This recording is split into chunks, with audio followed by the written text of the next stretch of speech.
एक शांत कस्बे में रहने वाला दंपत्ति आरव और सिया बाहर से परफेक्ट दिखाई देता था।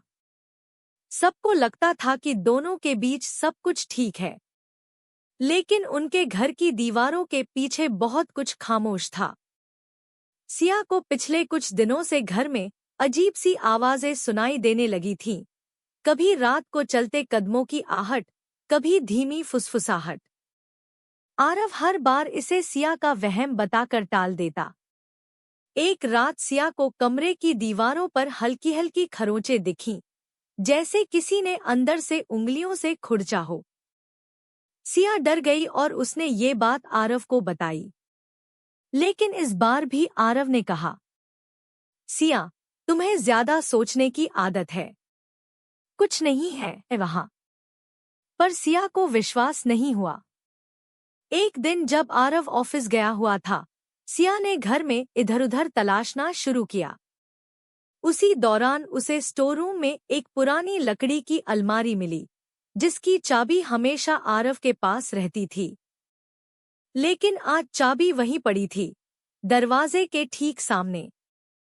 सिया ने अलमारी खोली, और जैसे ही दरवाजा खुला, उसे वहां एक पुरानी डायरी मिली। डायरी में लिखा था, अगर कोई यह पढ़ रहा है तो जान लो कि इस घर की दीवारों में मेरा सच दफन है। मेरे पति ने मुझे यहाँ कैद कर दिया था, और जिसने यह पढ़ा है वह शायद अगला शिकार बन चुका है। सिया के हाथ कांपने लगे।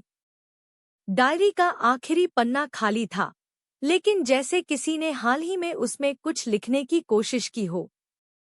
सिया के कमरे से बाहर निकलते ही दीवार के पीछे से किसी के हल्के हल्के ठक ठक की आवाज आने लगी, जैसे कोई अंदर से बाहर निकलना चाहता हो। सिया ने घबराकर आरव को फोन किया, लेकिन उसने फोन उठाया नहीं।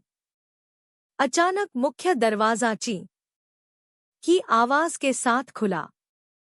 सिया की सांसें तेज हो गई। आरव घर के अंदर आया, लेकिन उसकी आंखों में अजीब सी सन्नाटे वाली चमक थी। उसने कहा, तुमने अलमारी खोली है ना? सिया पीछे हटने लगी। दीवारों से आ रही ठक ठक और तेज हो गई।